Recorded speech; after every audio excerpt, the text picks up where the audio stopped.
વિશ્વના વૈશ્વિક નેતા, આપણા સૌના હૃદયમાં આપણા પોતાના કહી શકાય એવા નરેન્દ્રભાઈ આજે ઝાલાવાડની ધીંગી ધરતી ઉપર એમની ગરિમામય ઉપસ્થિતિ છે ત્યારે સાહેબ આજે એ દિવસ પણ યાદ આવે છે કે ઝાલાવાડની તરસી ધરતીને માં નર્મદાના નીર વેવડાવી જિલ્લાને નંદનવન બનાવનાર અમારે મન ભાગીરથીજીના અવતાર સમાન દેશના તપસ્વી અને યશસ્વી વડાપ્રધાન મહોદય માનનીય શ્રી નરેન્દ્રભાઈ મોદી સાહેબ જ્યારે આપણી વચ્ચે ઉપસ્થિત છે ત્યારે આપણે સૌ તાળીઓના ગડગડાટથી સાહેબનું ભવ્ય સ્વાગત કરીશું મિત્રો।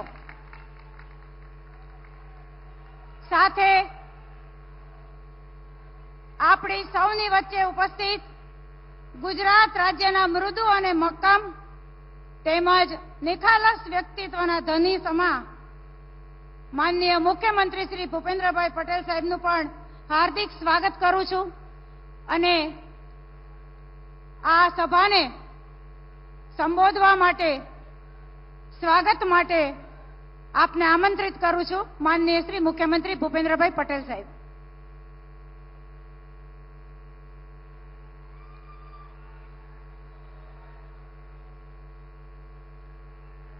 भारतीय जनता पार्टी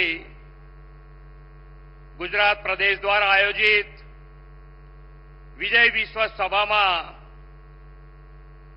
अपनी सौनी साथे मंच पर उपस्थित अंत्योदय थी सर्वोदयना प्रणेता, वैश्विक नेता, विकास पुरुष आदरणीय प्रधानमंत्री श्री नरेंद्रभाई मोदी साहेब, केंद्रीय मंत्री डॉक्टर महेंद्रभाई मुजपरा, मारा साथी मंत्री श्री कुंवरजीभाई, नायब दंडक श्री जगदीशभाई, सुरेन्द्रनगर लोकसभा बैठकना उम्मीदवार श्री चंदुभाई सिहोरा, भावनगर लोकसभा बैठकना उम्मीदवार श्रीमती नीमूबेन बाबणिया, सांसद श्रीमती भारतीबेन सियाड़, श्री मोहनभाई कुंडारिया, राज्यसभा सांसद श्री केसरी देवसिंह झाला, प्रदेशना मुख्य चूंटणी इंचार्ज श्री आई.के. जाडेजा साहेब, प्रदेश उपाध्यक्ष श्री जयंतीभाई कावड़िया, श्रीमती वर्षाबेन दोशी, श्री भरतभाई बोगरा, किसान मोर्चाना राष्ट्रीय महामंत्री और क्लस्टर इंचार्ज श्री बाबूभाई जेबलिया,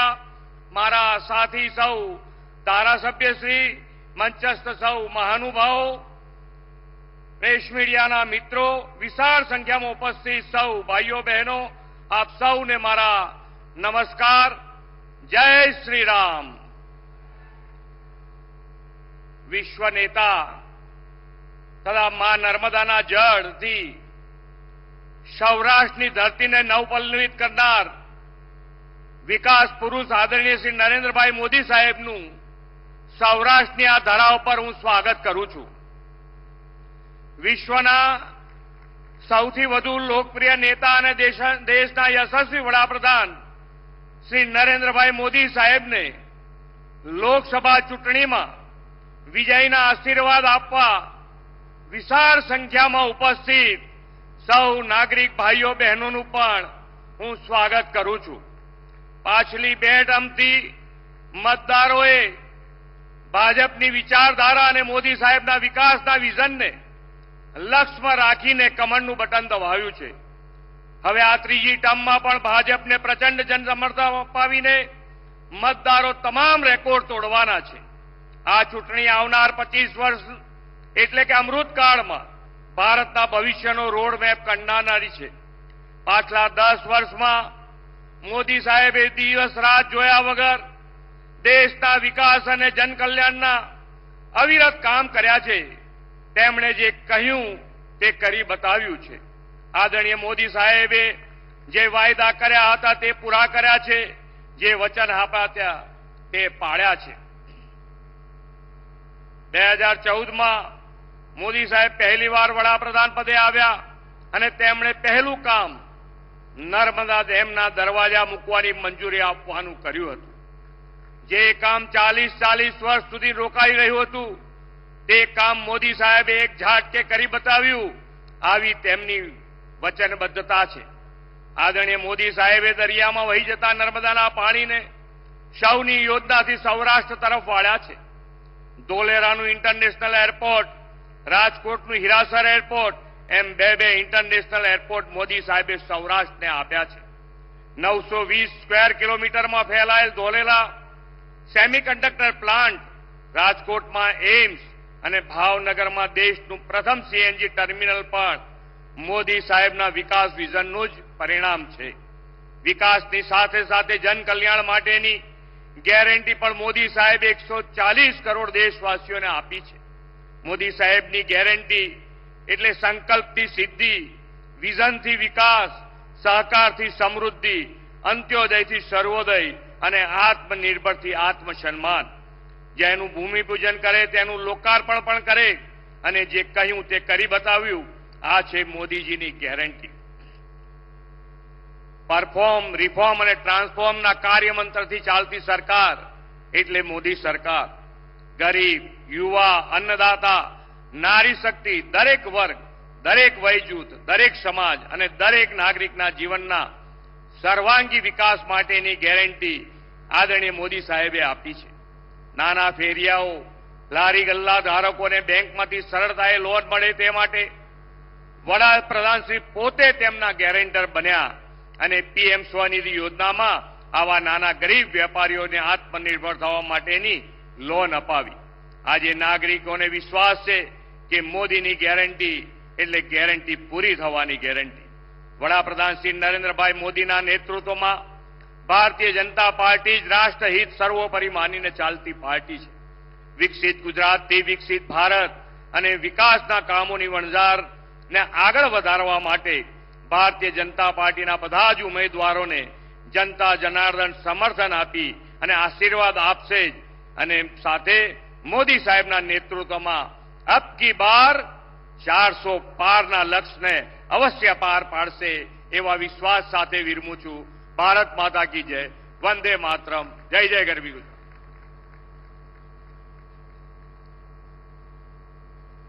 ખૂબ ખૂબ આભાર સાહેબ. સાહેબ, આપના અભિવાદન માટે આપનાથી દૂર બેઠેલી મારી બહેનો, અમારા મહિલાઓના સન્માન આપનારા, અમારી બહેનોના રક્ષક અને રામ સેવક એવા ભાઈના ઓવરણા લેવા છે ને બહેનો, બધા પોતાની જગ્યા ઉપર ઊભા થઈ અને આપણા બધી બહેનો પોતાની જગ્યા ઉપર ઊભા થઈ આપણા નરેન્દ્રભાઈના આપણે ઓવરણા લેવાના છે. ત્યારે આપણે સૌ આપણા ભાઈના ઓવરણા લઈશું. બહેનો પોતાની જગ્યા ઉપર ઊભી થશે. બહેનો અને આપણા ભાઈના ઓવરણા લઈને આપણે શું કહીશું? વીરા તમને ઘણી ખમ્મા, ઘણી ખમ્મા, ઘણી ખમ્મા. ખૂબ ખૂબ આભાર મારી વાલી બહેનો. ભારત માતા કી જય. ભારતના સાર્વભૌમત્વને સુવર્ણ અક્ષરે શણગારનાર, સમગ્ર ભારતવાસીના હૃદયમાં વસતા અને વિશ્વમાં પ્રત્યેક વ્યક્તિ જેના મિત્ર બનવા માટે થનગની રહ્યા છે તેવા વિશ્વ મિત્ર દેશના વડાપ્રધાન આપણા પોતાના આદરણીય નરેન્દ્રભાઈને તેમના ઉદ્બોધન માટે હૃદયના ઉમળકાથી નિમંત્રિત કરું છું. દેશના વડાપ્રધાન આદરણીય શ્રી નરેન્દ્રભાઈ મોદી સાહેબ.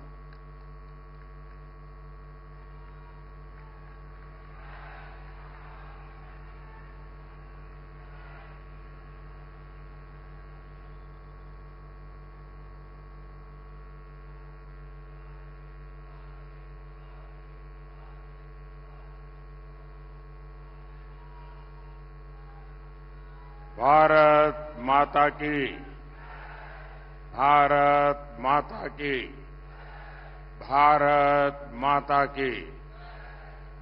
સૌથી પહેલા તો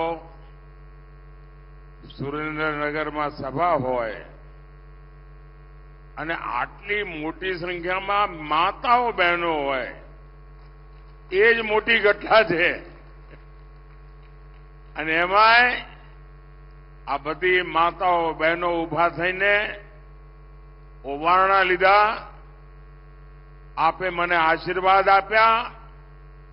હું સૌ માતા બહેનોનો માથું નમાવીને આભાર માનું છું.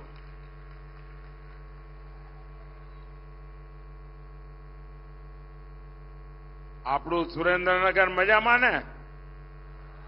હાગડે ઠઠ ને બધું? હા, આમ જોરમાં તો લાગો છો બધા.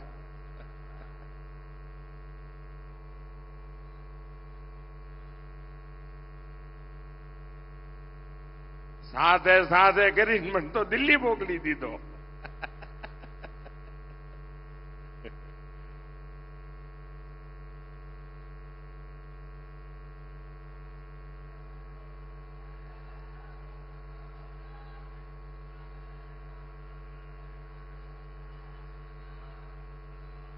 એકવાર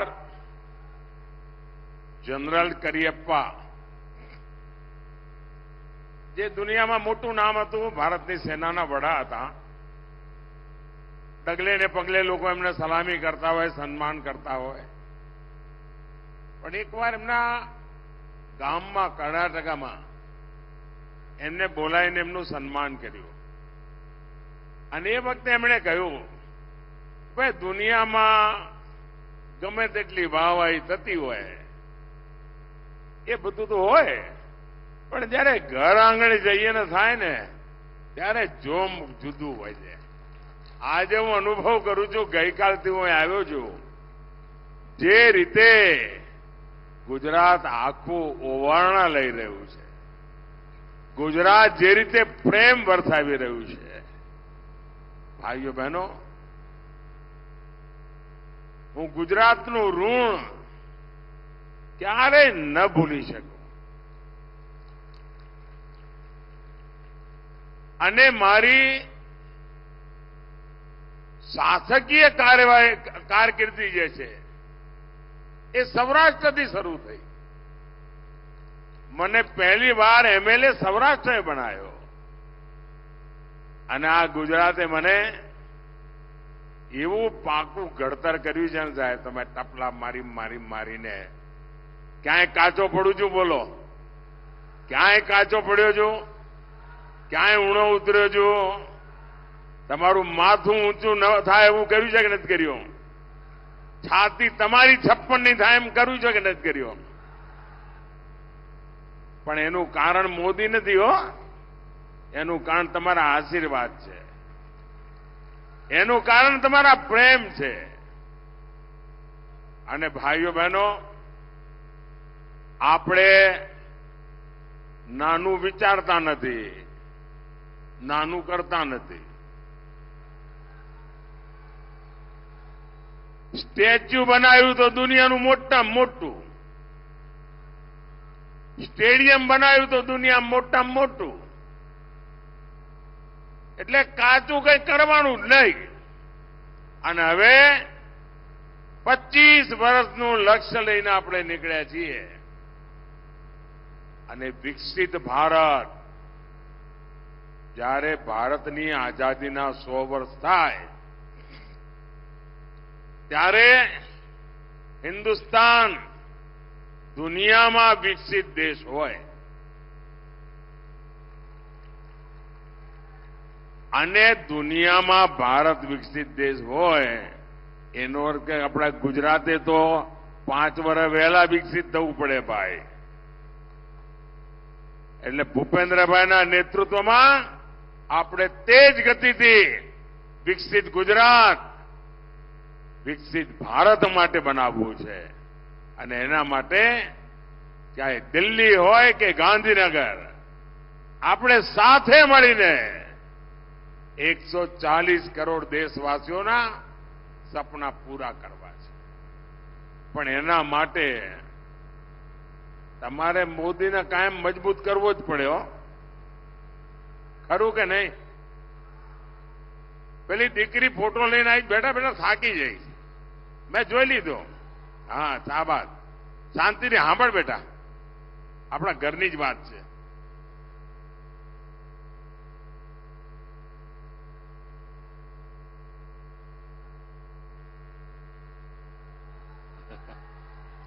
જોઈ લીધો બેટા, ફોટો જોઈ લીધો, જોઈ લીધો. થેન્ક યુ, સરસ બનાવ્યો છે બેટા. વિકસિત ભારત બનાવવું હોય, વિકસિત ગુજરાત બનાવવું હોય અને તમારો ઘરનો દીકરો દિલ્હીમાં બેઠો હોય તો એને મજબૂત કરવાની જવાબદારી ઘરવાળાઓની ખરી કે નહીં ભાઈ? તમે મારા બધા પરિવારજનોની ખરી કે નહીં?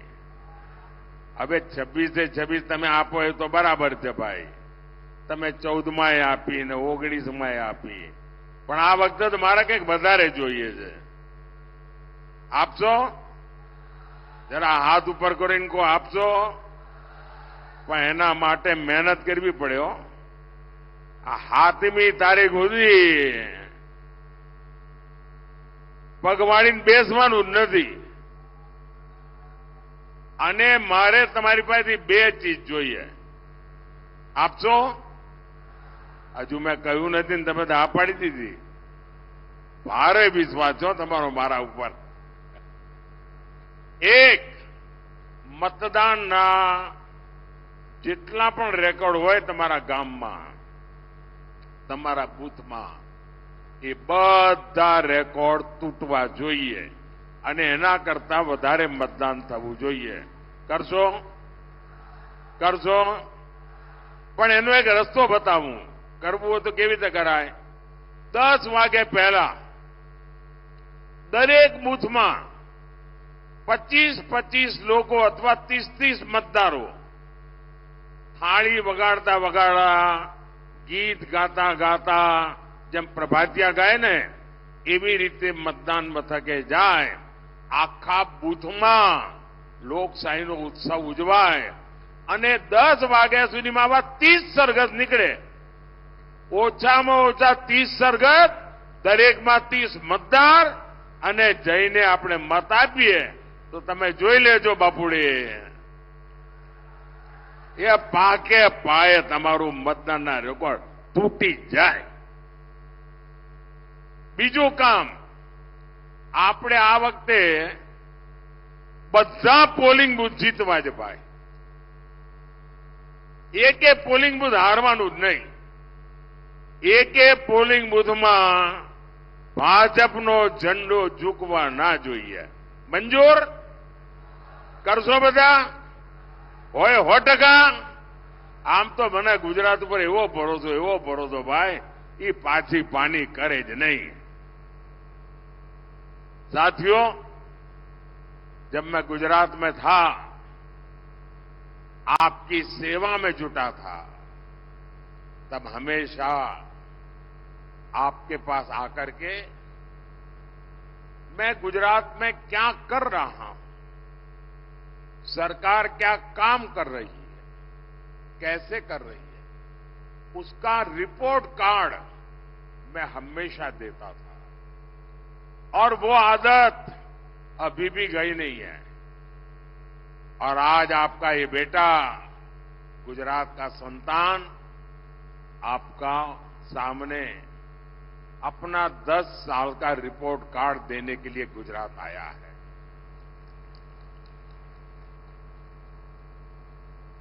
स्कूल में कितने ही नंबर क्यों ना आते हो, 100 में से 99 आए हो, लेकिन जब तक वो बच्चा घर में आप अपने मां बाप को अपना रिपोर्ट कार्ड नहीं दिखाता ना, उसको आनंद नहीं आता है. तो मैं भी, जिन्होंने मुझे जन्म दिया, जिन्होंने मुझे जीवन दिया, ऐसे मेरे गुजरात के लोगों के आगे एक बालक की तरह अपना रिपोर्ट कार्ड देकर के आपके आशीर्वाद लेने आया हूं, आपकी शाबाशी लेने के लिए आया हूं. आप याद करिए, 10 साल पहले हमारा देश लाखों करोड़ के घोटाले में शर्मसार था. कोई दिन ऐसा नहीं था कि जहां घोटाले की खबरें अखबार में हेडलाइन न हो. कभी 2G घोटाला, अभी 5G का जमाना है ना, कोई घोटाला सुना है? 2G का घोटाला, कोयले का घोटाला, कभी डिफेंस में घोटाला, कभी सीएजी में घोटाला, कभी कॉमनवेल्थ में घोटाला, कभी हेलीकॉप्टर में घोटाला, कभी पनडुब्बी में घोटाला, सबमरीन में घोटाला। कांग्रेस ने जल, थल, नभ, धरती से लेकर समंदर से लेकर के आसमान तक हजारों लाखों करोड़ रुपयों के घोटाले घोटाले घोटाले करके रखे थे। ऐसी विकट परिस्थिति में आपने मुझे वहां भेजा। आप मुझे बताइए, आपके इस बेटे के लिए आपको गर्व होता हो कि नहीं? 10 साल में एक भी घोटाले की खबर सुनी है क्या? एक भी घोटाले की खबर सुनी है क्या? जरा आप लोग जवाब देंगे तो मुझे पता चलेगा कि मेरे परिवारजनों को एक भी घोटाले की खबर सुनी है क्या?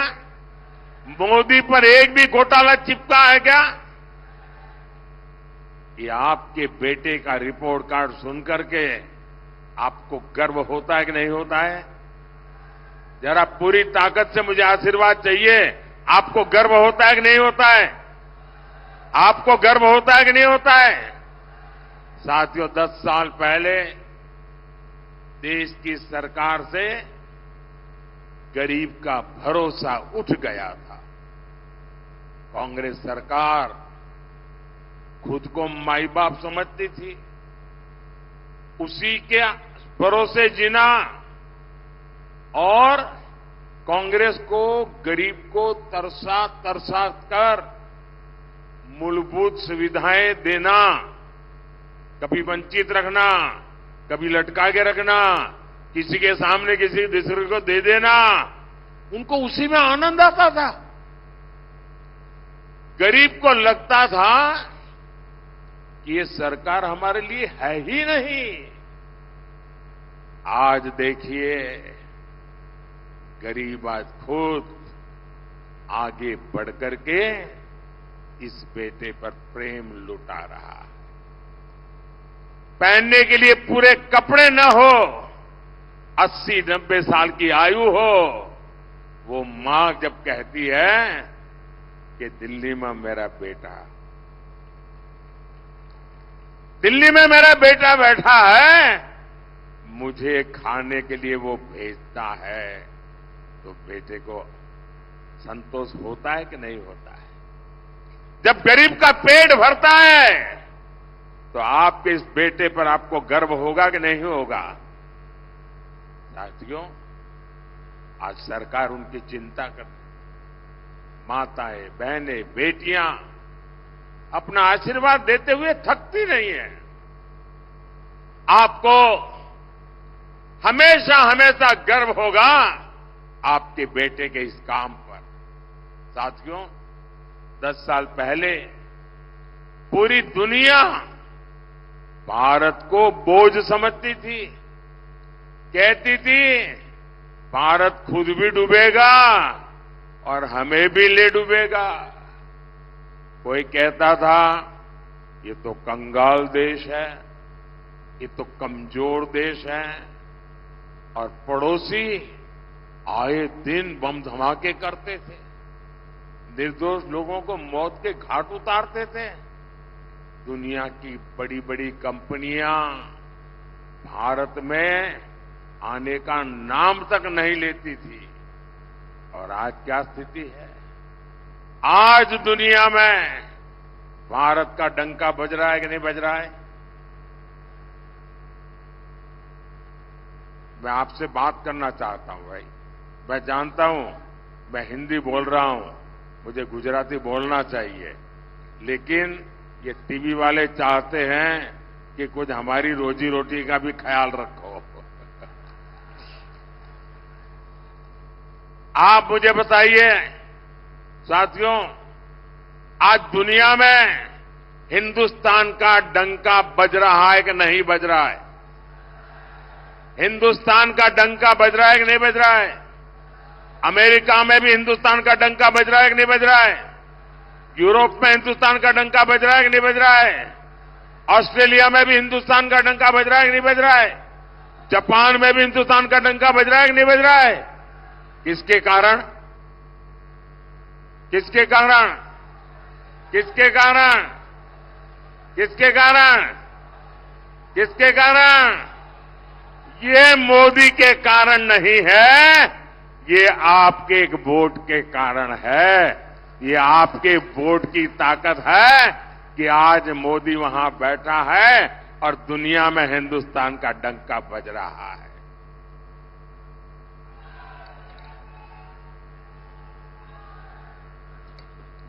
आज बड़ी बड़ी कंपनियां भारत में आने के लिए उनके बीच में होड़ मची हुई है, स्पर्धा चल रही है। भारत आज आत्मनिर्भर बन रहा है। भारत आज आतंकवादियों को भेजने वाले लोगों को पता है, अब भारत घर में आकर के घुस करके मारता है। और मैं मानता हूं हर गुजराती को गर्व होता होगा। साथियों, 10 साल पहले भारत दुनिया की 11 नंबर की अर्थव्यवस्था थी। दुनिया में हमारा नंबर 11 था। दुनिया भी सोचती थी कि जैसे तैसे भारत की गाड़ी चल रही है, इससे ज्यादा अच्छा ये देश कर ही नहीं सकता है, हो सकता है वो और लुढ़क जाएगा। लेकिन 10 साल पहले आपने अपने बेटे को बिठाया और 10 साल के भीतर भीतर भारत छलांग लगाकर दुनिया की 5 नंबर की अर्थव्यवस्था बन गया। पूरी दुनिया चौंक गई। कोरोना के समय जब बड़े बड़े देशों की अर्थव्यवस्था हिल गई, एक अकेला भारत था जो मजबूती से डटा हुआ था।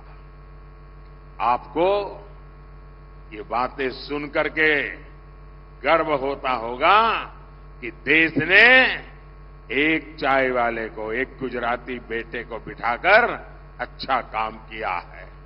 साथियों, हार की हताश में कांग्रेस ने देश को, समाज को बांटने का अभियान तेज कर दिया है। अयोध्या में 500 साल के बाद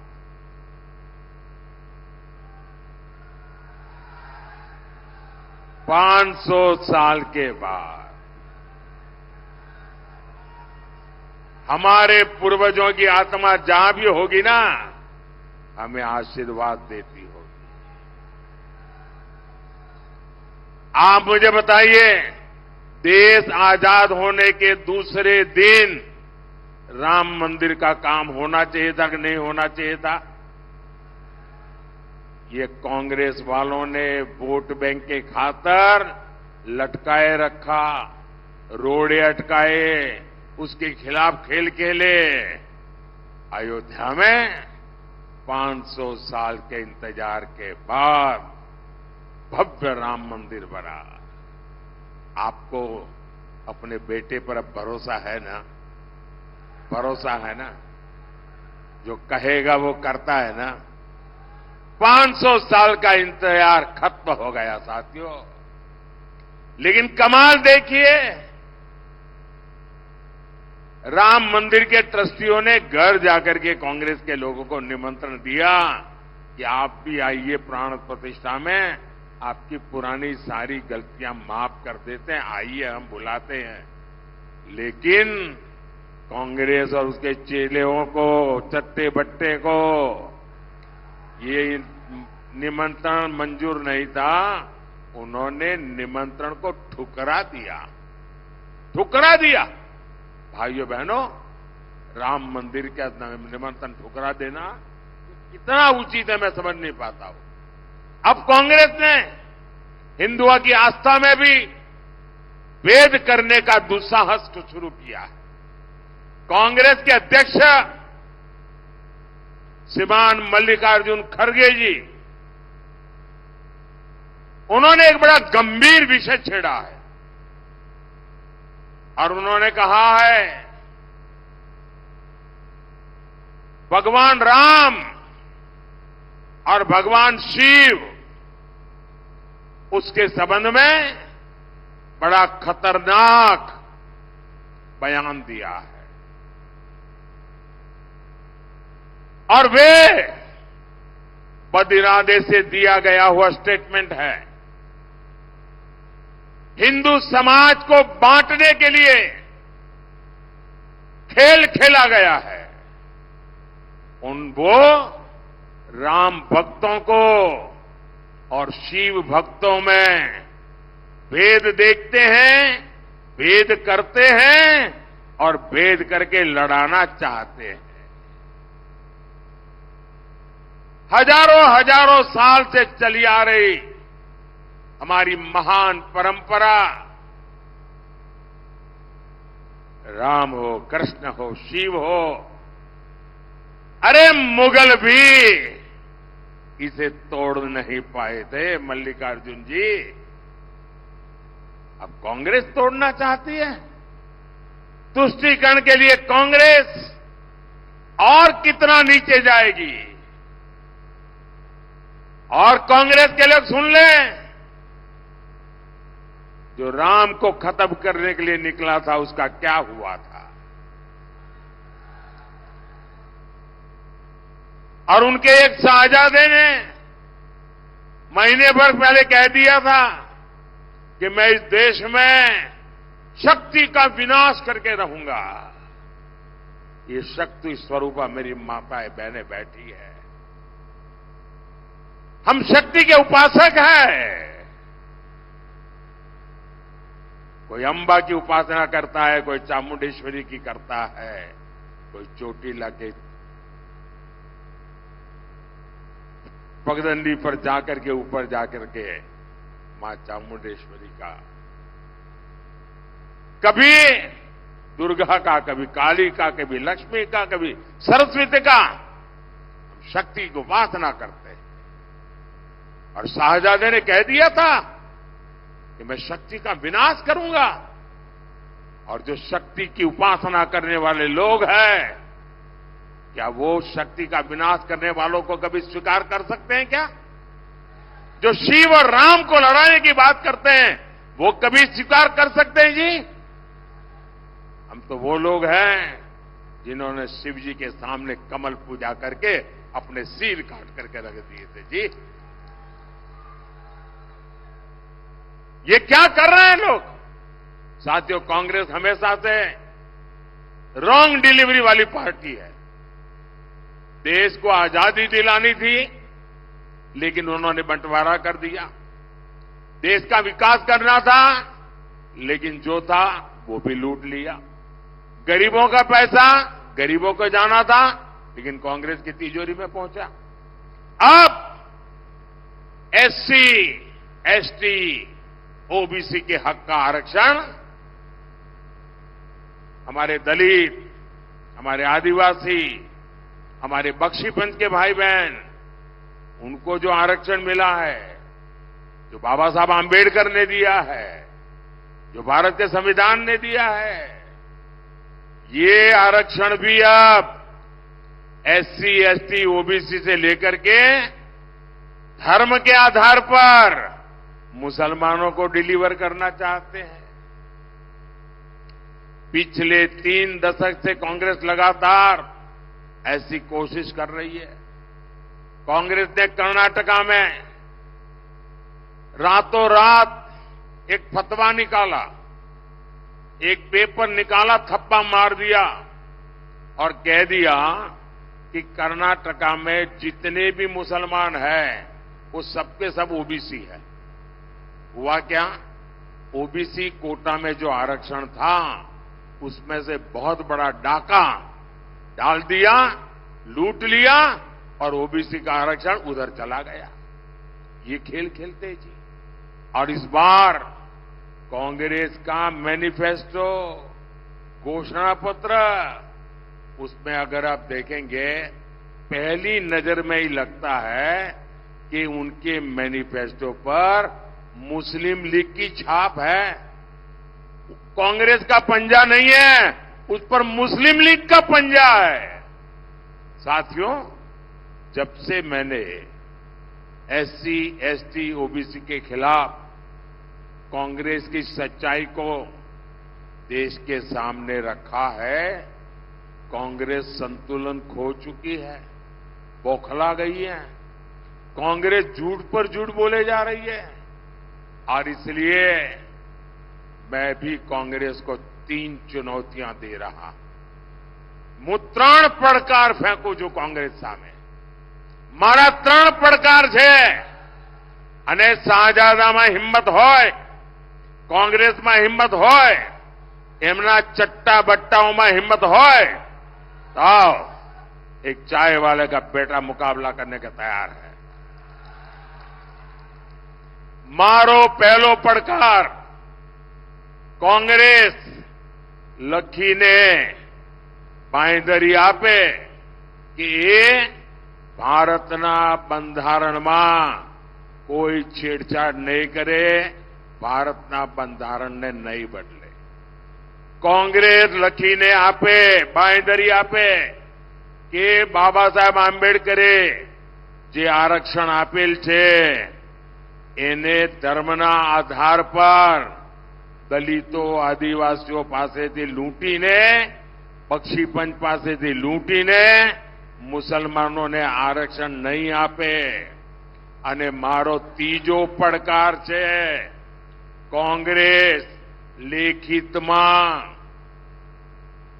બાંયધરી આપે કે એ દલિતોને, આદિવાસીઓને, બક્ષીપંચ સમાજ, ઓબીસીને જે આરક્ષણ મળ્યું છે તે, સામાન્ય સમાજના ગરીબોને જે આરક્ષણ મળ્યું છે તે, એમાંથી ક્યારે ઝૂંટવી લેવાનો પ્રયાસ નહીં કરે। અને એમને મારી પડકાર છે કે લખીને આપે કે એમના ત્યાં, આ મારો ત્રીજો પડકાર છે, કે જે એમના રાજ્યો છે, એમના ચટ્ટાબટ્ટાઓના રાજ્યોમાં બેઠા છે, જ્યાં એમની સરકારો છે, એ લોકો પણ ઓબીસીનો કોટા ઓછો કરીને મુસલમાનોને નહીં ધરી દે, ધર્મના આધાર પર ટુકડા નહીં કરે અને દલિતો, આદિવાસીઓના આરક્ષણ પર છેડછાડ નહીં કરે। આ મારા 3 પડકારો આ કોંગ્રેસના શાહજાદાને અને એમના બધા મળતિયાઓનો છે। કેટલાય દાડાથી બોલી રહ્યો છું। मेरी चुनौतियों के बाद से कांग्रेस को सांप सूंघ गया है। मैंने 23 अप्रैल को पहली बार कांग्रेस को ये 3 चुनौतियां दी थी। आज से 9 दिन हो रहा है, आज तक कांग्रेस की तरफ से मुंह पे उनको ताला लग गया है और बात बदलने के लिए संविधान लेकर के नाच रहे हैं मंच पे बैठ करके। अब संविधान आपको नहीं बचाएगा, आपने संविधान की पीठ में छुरा भोंका है। इसका मतलब साफ है, कांग्रेस की नीयत में खोट है। भाइयों और बहनों, અને સંવિધાન માટેની મારી લાગણી, મારું સમર્પણ કેવું છે એ તો તમને સુરેન્દ્રનગરવાળાને બરાબર યાદ હશે। જ્યારે આપણા સંવિધાનને 60 વર્ષ થયા ત્યારે દેશમાં ગુજરાત એક જ રાજ્ય હતું કે જેણે ડોક્ટર બાબા સાહેબ આંબેડકર અને સંવિધાનના ગૌરવને લઈને અહીંયા સુરેન્દ્રનગરમાં હાથી ઉપર સંવિધાન મૂકીને, અંબાડી પર સંવિધાન મૂકીને સરસ મજાની યાત્રા કાઢી હતી। અને એ વખતે ગુજરાતનો મુખ્યમંત્રી નરેન્દ્ર મોદી પગે ચાલતો હતો અને સંવિધાન હાથીની અંબાડી પર હતું। આ સંવિધાનનું સન્માન છે અમારા માટે। તો કોંગ્રેસનું ઘોષણાપત્ર દરેક બિંદુ પર तुष्टीकरण, तुष्टीकरण અને तुष्टीकरण पर ચાલી રહ્યું છે। આ મેનિફેસ્ટો એનું મોટામાં મોટો દસ્તાવેજ છે. તમને આશ્ચર્ય થશે, એક વાત તમને હું આજે સુરેન્દ્રનગરમાં પહેલી વાર કહી રહ્યો છું, चौंकावनारू लागसे.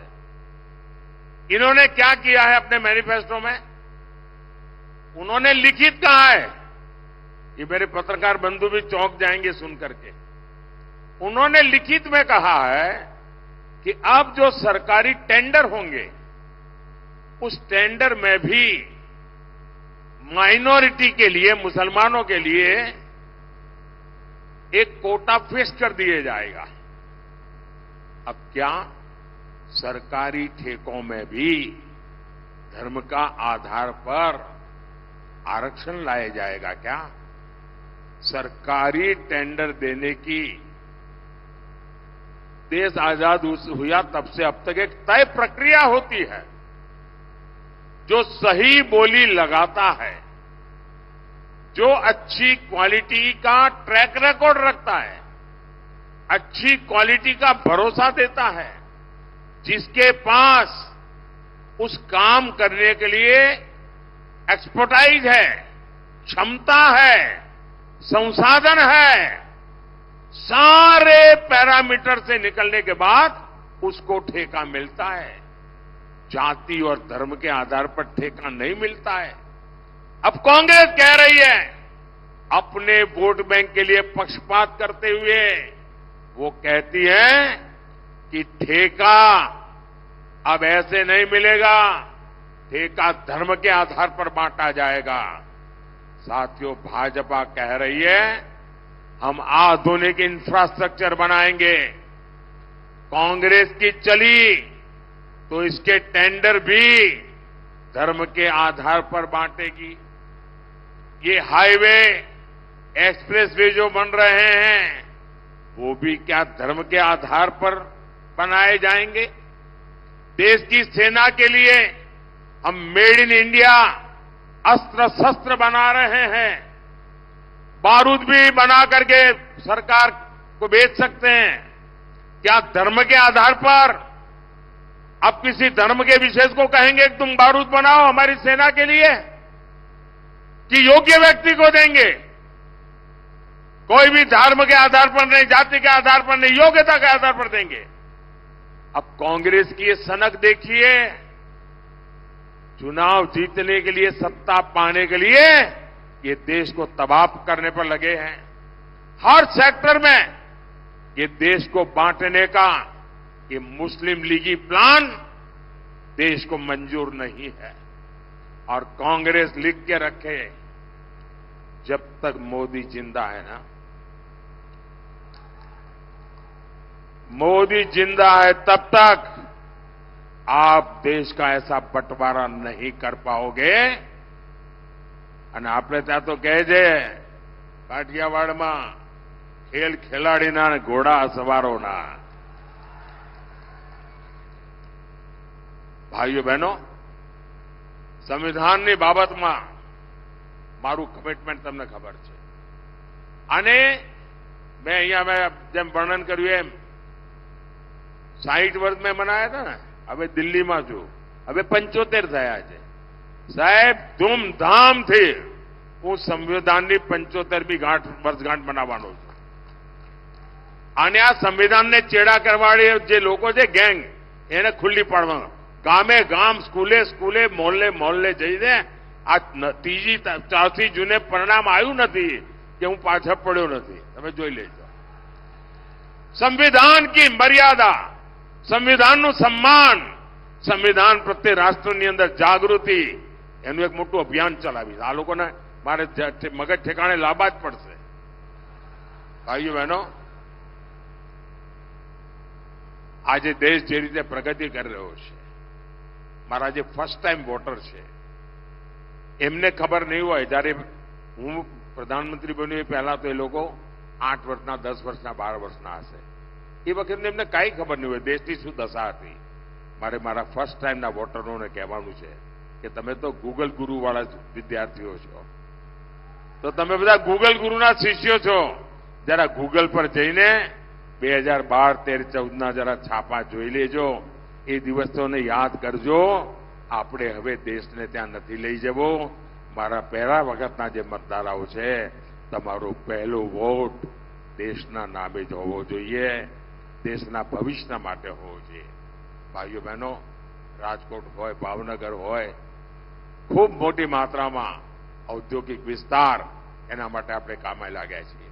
ભૂપેન્દ્રભાઈએ કહ્યું એમ, સેમી કન્ડક્ટર દુનિયાના 4-5 દેશો વચ્ચે એ મોટું કામ અહીં તમારા પડોશમાં આવી રહ્યું છે. ભાઈઓ, તમારા માટે તો જય જયકાર છે. ઇન્ટરનેશનલ એરપોર્ટ તમારા તો ઘર આંગણે બની ગયું. ભાઈ, તમારે તો જય જયકાર છે. હવે તો ઇલેક્ટ્રિક વેહિકલનો જમાનો છે. અને તમને ખબર છે મોદી સાહેબે શું વિચાર્યું છે? આપણા નરેન્દ્રભાઈ પીએમ સૂર્યઘર, પીએમ સૂર્યઘરમાં મારી યોજના છે, તમારું ઘરનું વીજળીનું બિલ 0, મફત, કાના માતા વગરનું મફત. સૂર્યઘર યોજનાથી સોલાર પેનલ લાગશે, તમે વીજળી પેદા કરશો. એટલું જ નહીં, જે વધારાની વીજળી છે એ સરકાર પોતે ખરીદી લેશે. એટલે તમારા ઘરમાં વીજળી તમે હવે આજે બિલ આપો છો ને, હવે તમે વીજળી વેચીને કમાણી કરી શકશો. આ તમારા નરેન્દ્રભાઈ આપવાના છે. એટલું જ નહીં, આજે તમે ગાડીઓ ચલાવો છો ને, પેટ્રોલ ડીઝલનો ખર્ચો કરો છો, સાહેબ એ પણ મારે 0 કરી દેવાનું છે. મફતમાં તમારી પેટ્રોલ ડીઝલની ગાડીઓ તમારી ચાલે, મફતમાં, મફત, કાના માતા વગરનું. અને એનો ઉપાય કેવો? જે સોલાર એનર્જી લાગશે, ઇલેક્ટ્રિક વેહિકલ આવવાનો છે જમાનો, પેટ્રોલ વગેરે વેહિકલ જતા રહેશે. તમારા ઘરમાં જ તમે રાત્રે સ્કૂટી હોય, સ્કૂટર હોય, ગાડી હોય, રાત્રે ચાર્જ કરી દેવાની. સોલાર એનર્જી દિવસભરની પડી હોય અને બપોડી ચલાય કરો. અમદાવાદ જઈને આટો મારીને આવે, 1 રૂપિયો ખર્ચો નહીં. બોલો, લહેરમ લહેર જ છે કે નહીં? હે, 2 હાથમાં લાડવા છે કે નહીં? આ તમારો નરેન્દ્રભાઈ 5 આંગળી ઘીમાં કરાવી દે કે નહીં? અને એટલા માટે મારે બધા પોલિંગ બૂથ જીતવા છે, પાકો. અને અમારા જે ઉમેદવારો છે આ ચૂંટણીમાં, એ અમારા સુરેન્દ્રનગરના ભાઈ શ્રી ચંદુભાઈ શિહોરા, અમારા નીવડેલા કાર્યકર્તા, અમારા ડોક્ટર સાહેબ પણ મેં પરાણે ચૂંટણી લડાઈ હતી ગયે વખતે. એ તો રાજકારણનો જીવ જ નથી, પરાણે લઈ ગયો તો. પહેલા તો એકવાર વિધાનસભામાં 2 ચપ્પલ ઘસી નાખ્યા હતા, પણ અમારા ડોક્ટર સાહેબ તૈયાર જ ના થાય, માંડ કરીને લોકસભા માટે તૈયાર થયા હતા. અને હવે અમારા ચંદુભાઈ આપણા ઉમેદવાર બન્યા છે. ભાવનગરમાં અમારા નીમુબેન બામણિયા ભારે બહુમતથી આપ એમને જીતાડો, બધા બૂથમાં જીતાડો. અમારા ભારતીબેન શિયાળના કામનું પાકો પાયો પડ્યો છે અને હવે ભાવનગરમાં અમારા નીમાબેન એને આગળ વધારશે. આપણે બધા બૂથ જીતવા છે અને જીતીને બતાવો.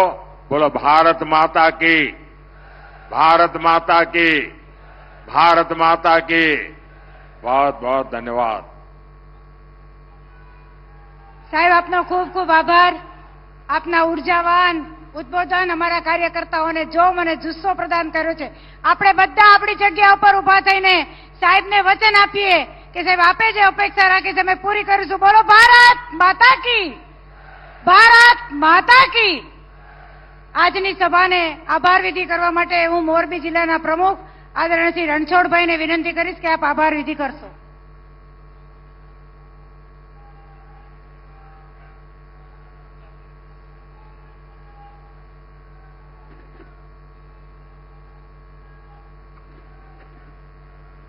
ભારત માતા કી, ભારત માતા કી. સુરેન્દ્રનગર લોકસભાના આપણા ઉમેદવાર અને આપણે આંગણે ઝાડની ધરતી ઉપર જ્યારે આપણા યશસ્વી વડાપ્રધાન પધારો અને બોડી સંખ્યાની અંદર આપ તમામ કાર્યકર્તા હાજર રહ્યા છો, તે બદલ સુરેન્દ્રનગર જિલ્લા ભારતીય જનતા પાર્ટી વતી હું હૃદયથી ખૂબ ખૂબ આભાર માનું છું. અસ્તુ ભારત માતા કી જય, વંદે માતરમ.